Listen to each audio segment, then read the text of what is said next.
Private, this is the War on Comics. I'm Colin. I'm Omar. Today, this is our military theme is suited because we are talking about the one-man Army Corps. This is not the Jack Kirby version, but this is the John Byrne run from the early 90s in prestige format. And we are going to dive into this little corner of the John Byrne verse. This was your first time? This is my first time reading it. How familiar are you with this material? It was like, this was how I first got introduced to Omac. Okay. Yeah, it's kind of something that you pick up because it's just a little irresistible, right? It looks amazing. Yeah. I was really blown away. I'm a Nice. John Byrne fan, but my John Byrne is like 80s John Byrne kind of. Cool. The Yeah. X-Men, Like, She-Hulk especially. I love that stuff. Yeah, I hold him in very, very high esteem. But this is like a weird nook and cranny because it's not indie. It's on DC. Yeah, it's a big label. Yeah, it's working with IP, but also like feels very outlaw, as they say. Yeah. And I was so pleased. I love these comics. I'm actually. This sounds very like YouTube or whatever. I'm very excited to talk about these books. So without further ado, should we crack into it? I think so. Let's feel the burn. All right. Sick. Do we want? Okay, so John Byrne's Omac, One-Man Army Corps. I know we looked at the Jack Kirby issue. Do you know how long that original run was?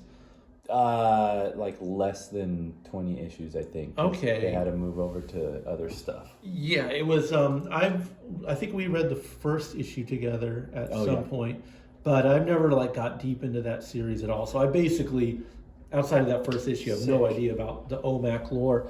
But I was just transfixed by this comic, from the jump. So that's. First of all, if you're the John Byrne I know is like the Marvel John Byrne, which is the John Byrne most people know, which is like full color, a little bit cartoony, but not totally off model.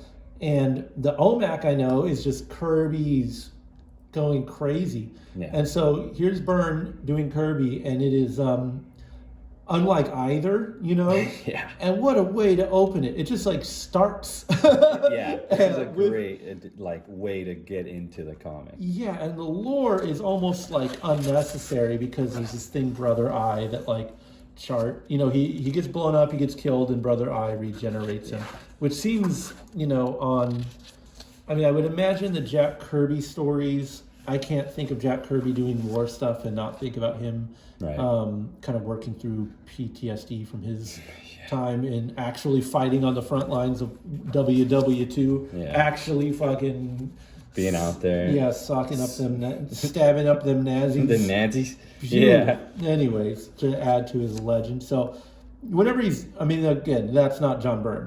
John Byrne is a doughy cartoonist who's gets subscription bumps when he takes over comics. Was he the cog in the machine guy? No, he was he was of that second generation of cartoonists who grew up reading the first generations and worshipped Art Adams and the best of those old comic artists, and just had such a reverence for this stuff and was a fanboy for this stuff. And that's definitely not really stuff you'll see in a Jack Kirby. Yeah, or a mainstream, these are prestige format. So it's also not on Vertigo, which I found kind of odd.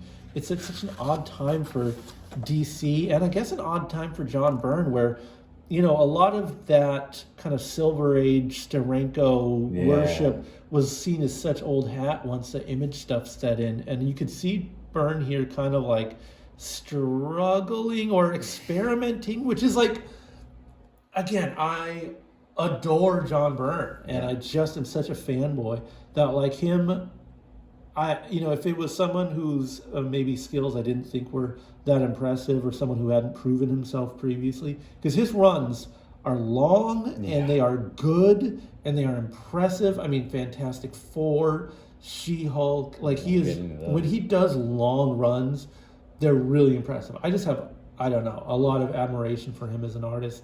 And that takes a lot to be able to take from an issue 1 to like an issue 40 or something. You know, with She-Hulk especially, he's writing and drawing. Amazing. And like doing, I don't know, really unique stuff, I think, in superhero comics. I think, you know, Frank Miller is maybe like kind of like the gold standard for authorship in superhero comics in the 80s. And John Byrne didn't challenge or rewrite the books the way that Frank Miller did, but he's just so good. And like in terms of like his figures, his expressions, his art, and what he does, I don't know. I have a lot of admiration for him. So when he's doing this style that's really outside of what he's used to doing, and like it looks like manga, and it looks a little bit imagey, and it's black and white, and they did a really good kayfabe episode where they kind of broke down how this paper works. Do you remember that one? Oh, the specific, like the stuff they use on the Turtle comics, right? Yes. And this is the same stuff. And it was a little distracting, but maybe kind of forced me to like slow down a little to like kind of reverse engineer what's happening. Because all of this futs in the back. This is like you do one stroke, you know, or you use one kind of liquid to get one hash, one line, and then another one to get the other. Yeah. And that's all there is outside of the, you know, the inking.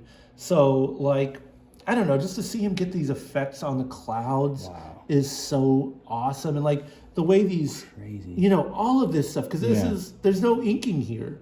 There's no like that's that paper holding lines. It's just the effect that this paper can get. I get like a little emotional looking at this stuff because it's like you can't. At least the way they look at that, dude. I didn't see that. If that kayfabe episode is true, they kind of like stop. You can't get this paper anymore. You know, like they stopped manufacturing it because it's like, it's so unhealthy for you. The chemicals in there, they're really bad, dude. Well, I do remember that episode. I think it was like the outlaw or like how to make an outlaw comic or something. Yeah, right? one of those, and there was like one where they kind of explained how the ink worked, and I think another one where they just did like a page and they just did like a turtles like drawing, and they were playing with like a brick background, and it's a really beautiful effect. I'm like completely smitten with it, if you can't tell. So it's got it has a different texture than everything else too. And it's, you know, it's so cool. It's the material that makes this stuff. Because you're like, oh, it's kind of like a manga, but it's like these aren't screens. Those aren't those like dots. This is like, again, taking an actual paintbrush and like going through one stroke to get the hashes and another stroke to get the crosshatches. And like to get, and like to know, and then maybe taking white out and brushing over it. It's like amazing. And to have an eye for it, like, and again, to this is almost a painted comic.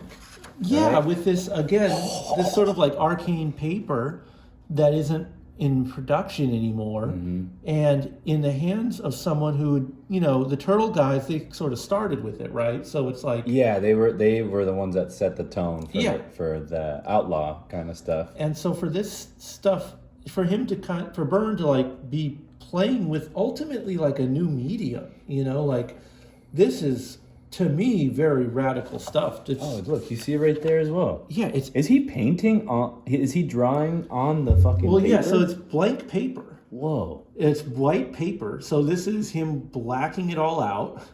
Wow! And then going over with a pen and like doing the, you know, kind of holding lines of the explosions, and then taking a brush and stroking out like the hash marks, and again probably doing white out and like figuring out the negative space that works, and like one thin line here, and then it's just your eye kind of showing you where the shadows need to be, because again it's one stroke to get it crosshatched, another one, or one stroke for hatch, another stroke for crosshatch.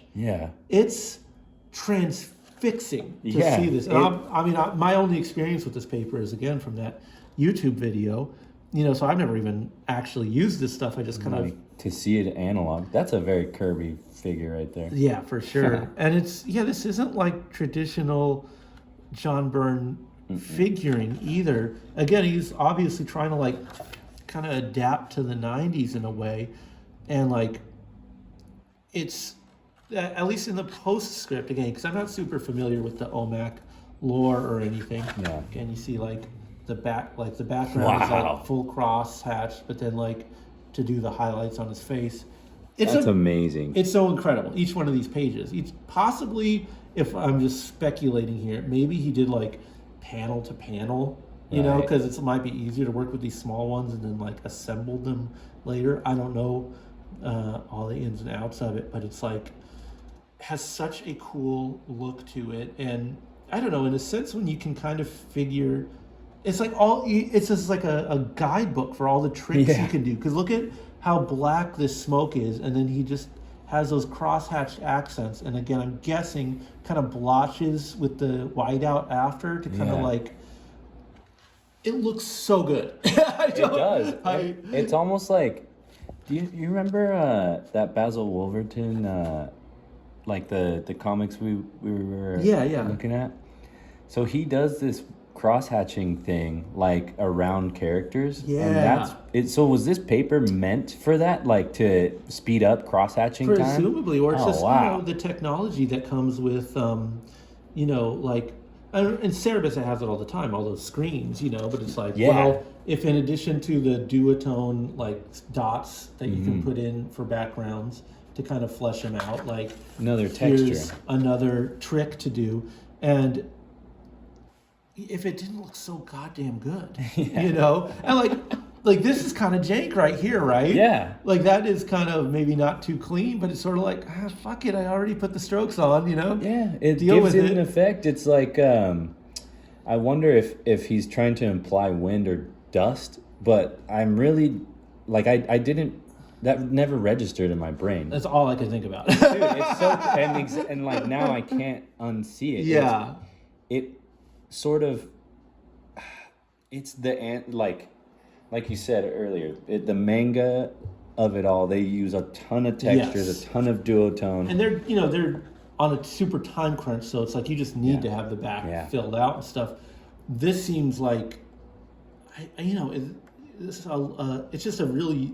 just a work of human beauty, you know? Like this is the good side of art and technology. You know, like we're on the verge in the early 90s of like digital coloring coming along, which I think has not really benefited comics. You know, I think that's there's kind of a before and after. Maybe there's some charm in the early stuff where it's just so jank looking. Yeah. And it's not like I won't read a comic if it's been digitally colored, but like if you want to know a delineation between like when comics were, I don't know, particularly engaging to me and when they kind of stopped being interesting, at least from the big two, it's digital coloring. Digital coloring is going to lose me almost every time. And so this is no color, you know, but this, again, the technology of this paper. Do you think at this time, like, they would have tried to push on him maybe some coloring, and you think he was like, no, this needs to be a black and white story? It's because the original Kirby stuff is in color. Kirby stuff is so colorful, you know? It's like... It's maximalist but comics. I mean, you're we're trying to adapt to the 90s, you know, and there's Sin City, obviously the Turtles, and like manga is getting a hold in it. And so it's like, and I'm sure from a production standpoint, you know, it's easier to do. This plot is it's wild nonsense. It's and I think it kind of, it's his take. It's him 90s-fying, I don't know how to say it, like the Jack Kirby stuff. And there's a postscript in here where he talks about like, look, there's time, like, I wanted to honor these original stories, and again, I think that's like even that late in his career, that's like the fanboy in him that just like he needed to say, right? Undo, like he's not gonna like what do they call it? Retcon the Jack Kirby story. Original Kirby. Yeah, and that's like the cover of the first book is these weird pleasure factories that they're in. And so, yes, Jack Kirby did call it on the future. Yeah, the AI sex bots are like, they're here, buddy. They are here. And so this is all like, I don't know, true to the original lore or whatever. But he still wanted to work this time travel story, and it's like also the plot is so freewheeling. That it's like engrossing. Like I was thoroughly on board for this. It's I would call this like a page turner. Like I was really engaged, and it's kind of wordy and kind of meaty, and like the art is kind of involved. So your eyes move across the pages really slow, and you take all this stuff in. And for being like, I don't know, I've never heard anyone be like, oh, you gotta read John Byrne's Omac. I've never heard a soul recommend this book. I don't ever see it in any kind of like, even as a John Byrne fan, I've never had anyone be like, oh, well, you want to see him really do his thing, you got to read Omac. This like lettering system, book 2 of 4, book 3 of 4, like you don't need to do all this. These are choices, and they're like, kind of shows how much care is put into this, and that's like, I don't know, all I can really say about these books. Look they're at like this. So carefully crafted. Look at that, man. Yeah, and it's like, oh yeah. Now that is this. No, that's yeah, inking, right? Yeah, like. But he's adding the whatever that. Or he's going over is. it because you can have blank space on the page.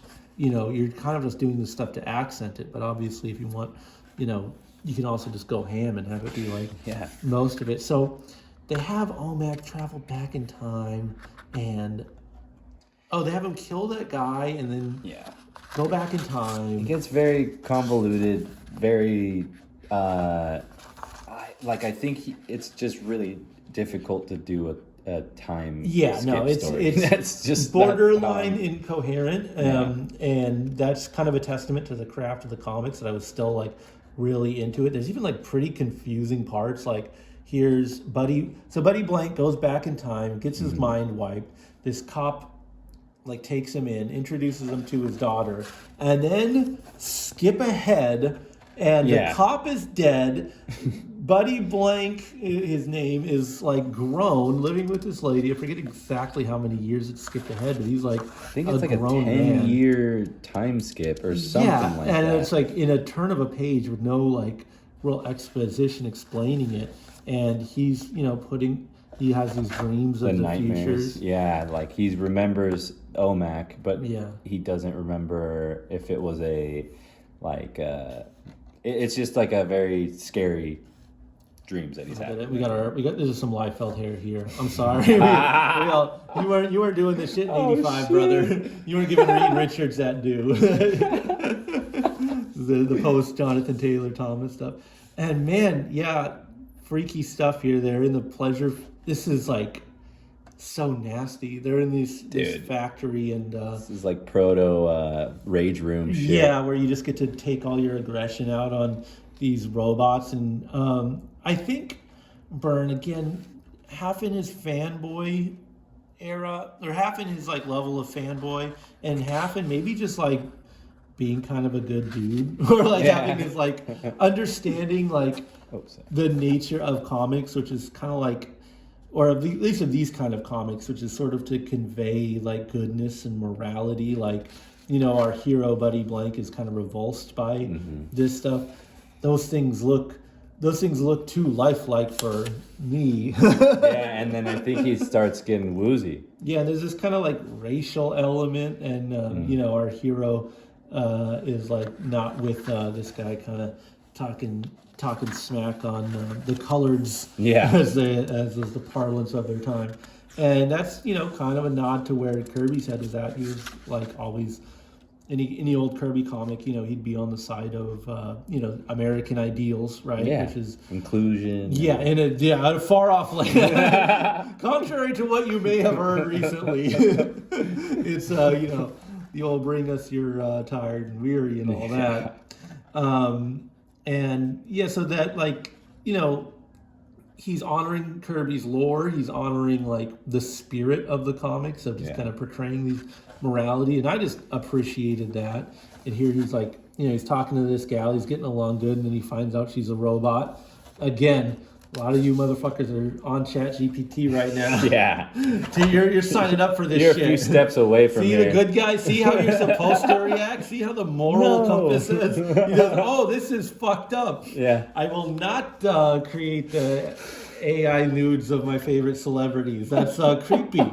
So I'm not going to do that because I'm the good guy. See, they're trying to give you lessons here. They're teaching you. They're trying to teach you a few things. things.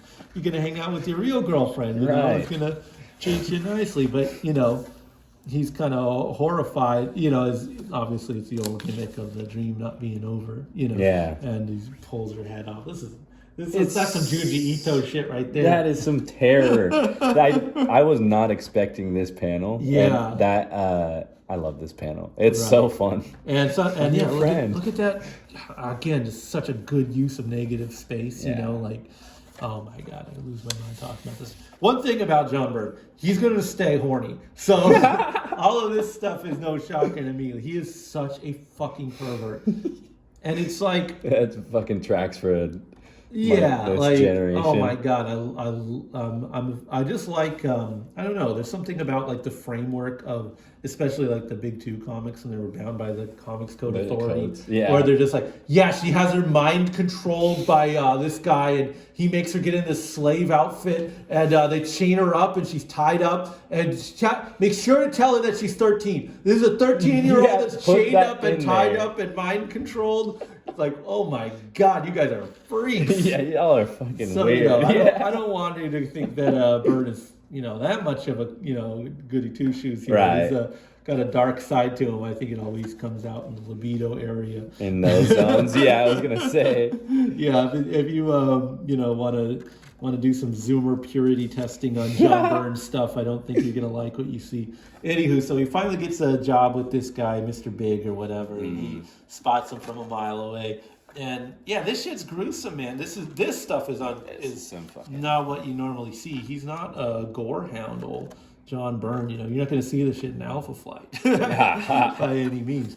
You're not going to see old Puck get into this kind of stuff. You know, so there's definitely some like grit, but it's not. You know, I'm gonna go back to Tough ass panel. beautiful. I'm gonna go back to that old Craven's Last Hunt comic, of which this is kind of around the same era, where it's like this was like edgelord shit done right to me. This, right? Yeah. Yes, this is not like, you know, grimdark for grimdark's sake. This is all in service of story and tone and like maybe an appropriate response to like, you know, being super restricted by the comics code and all this stuff. Like this stuff is cool, and it has like craft to it in a really big way. And You feel his passion for the story too, Yes. even though it might make sense in his mind.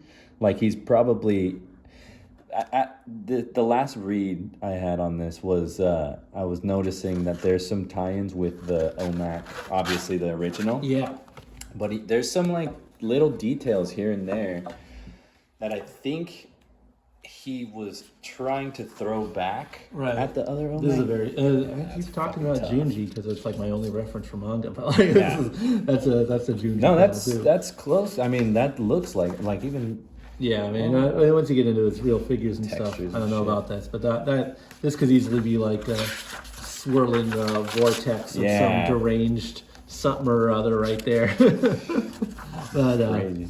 yeah, so now Brother I has got a hold of him and gives him his power back, and I love that. See, like this is how you edgelord out your comic. Like I think previously he would just like get powered up when this thing would touch him, but he's like, oh, well, what if he's holding someone while he powers up? Well, he fucking scorches him, you know. And immolates the guy. Yeah, that's how you inject a little testosterone in your comic without being totally corny. You know, it's the 90s, people. Yeah, and why do you think it doesn't, even though the story's kind of jank, it Right. doesn't feel corny to me at all? Yeah, I mean, Like- there's a level of auteurship there, you know, Yeah. where it's like he's not drawing anything he's not writing, and he's not writing anything he doesn't have to draw.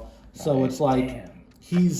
if he's going to do some jank, he's got to earn the jank. Yeah. You know, like, and this is some, you know, pretty cornball shit. Like he Yeah. goes to a seedy motel to crash out and becomes friends with this hooker here. Yeah. And this is like, you know, Sin City exists, Right. obviously, at this point. Like, we're leaning into this whole noir comics joint, but, you know, he's too moral to use her body like that. So he just plugs her for information about the modern world. It's also a post-Terminator 2 world, so, Oh, good point. yeah, time traveling back and becoming invincible. Wow. Learning about the think about that. future is not like this is an uncharted territory here.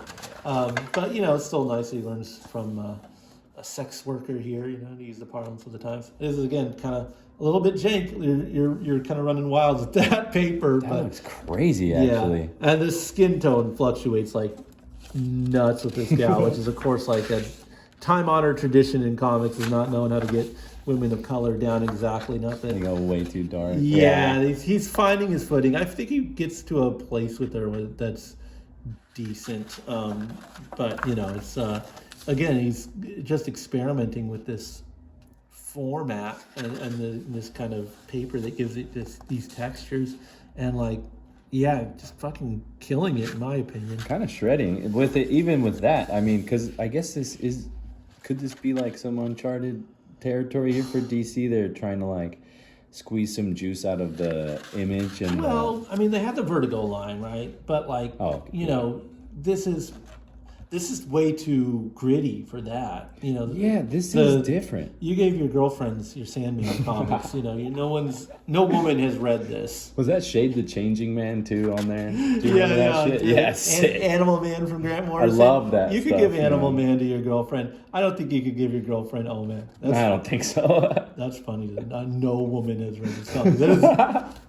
That sucks. That's almost so true. That's Holy almost shit. true. I'm not going to stake money on it. Yo, if shout out there. Yeah, I mean, if you have your ladies. Yeah, I'm not saying this isn't for you or don't, boys only, but look at that shit. Yeah, let's be really real with ourselves. This was not a Grant Morrison comic, John Byrne is for the boys. Oh. Underdeveloped emotional boys. We solve shit with our guns. Exactly. We like to see shit like this. We don't want to see Dream the Endless yap for fucking 22 pages. This is so sweet. So stupid. It's the funniest shit. He's got to kill Hitler. Oh, man. How did we get here? Yeah, I don't know, but why the fuck not? Just fat Oh man. So there's this guy. He's got unlimited power. He's You're not going to do a time travel story and not have him kill Hitler. And again, we're honoring Jack Kirby here. Why are there so many time travel to kill Hitler stories? Because it's the ultimate story. It's the ultimate, issue, and it gets to a weird. They kind of go to a weird place with it. Eventually, but we got a Hitler getting killed panel here, or is it kind of done? Is it too tasty? Oh, there we go. Yeah, come on now. Boom. Come on, all you outright fucks. Look at this shit. Come on, you Nick Fuentes enjoyers. Look at this shit. In his riding pants too. So bitch. fucking cool. Yeah, just scorching this fool. That's cathartic. That's awesome. that still holds up. That's the goods. I'll never. It might be cheap. It might be tawdry, but I ain't sick of it yet. Yeah. I think it's just so most of it is just him going through these tasks of I like Memento-esque kind of shit. That's the thing. It's just he travels back in time. He goes through these shifts. He kills Hitler. There's a lot happening in this so comic. much. And his girlfriend gets abducted and tortured by Mr. Big, and he kind of doesn't remember her because this is technically a different guy. It's It's a little all over the place, but I'll tell you what you don't normally do with this kind of story. I think exactly what they have. I love the way his figure work on this chick is so good. This is looking different now. Yeah, again, this is issue 4 of him. Wow. We're about 100 pages deep into him playing with this stuff, and he's getting it down, man. Yeah. This is we're seeing him grow, so to speak. But all the action here and figure work is great. Because this guy's kind of trying to go in and kill her for some reason. Holding her hostage. And again, what you don't do with this kind of story generally is flash forward to A cliffhanger, off of a cliffhanger. now the girl, you've lived your whole life with this lady. She's passed away, and now you're old. Yeah. And like you've been running this company for like 40 years, and you come to this weird conclusion that like, oh, I wasn't supposed to kill Hitler because it altered time too much. Yeah, some crazy fucking And so, notion. the premise was that Earth needs to like face these challenges in order to like grow as a people, which Like is a society. sure fine. Yeah. So he has to. Let's see now.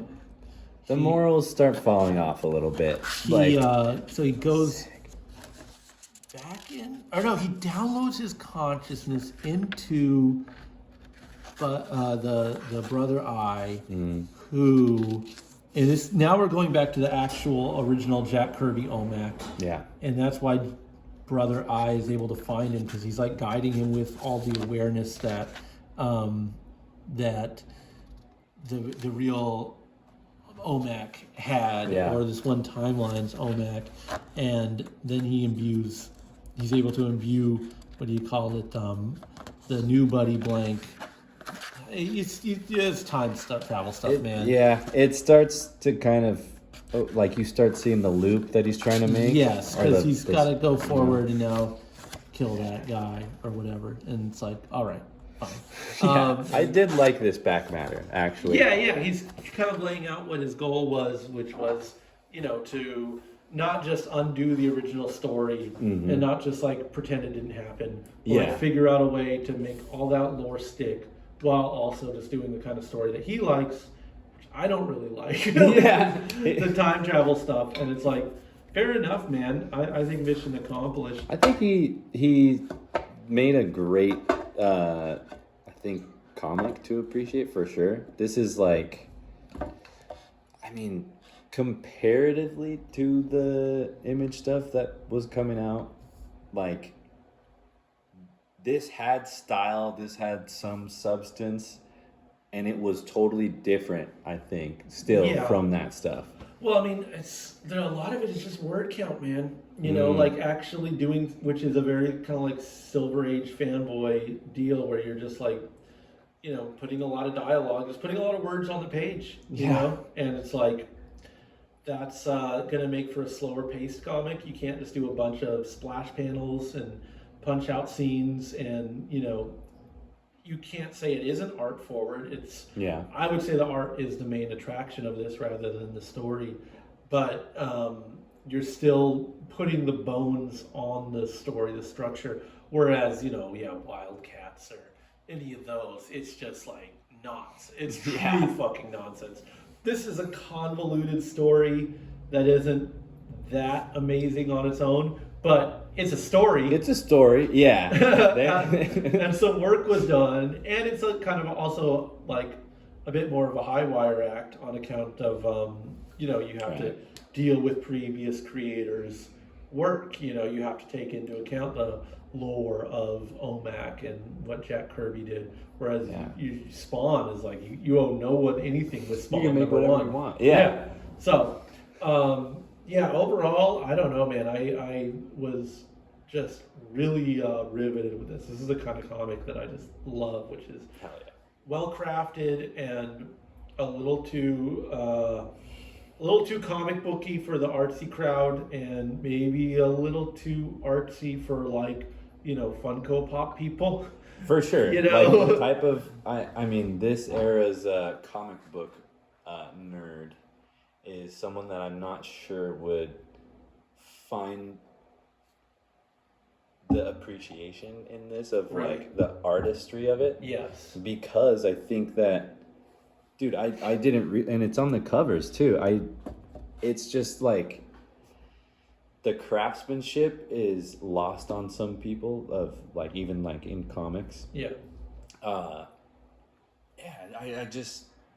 Well, now with all the tablets and stuff, like I see some people making comics on their iPad, and that's super cool. That's awesome.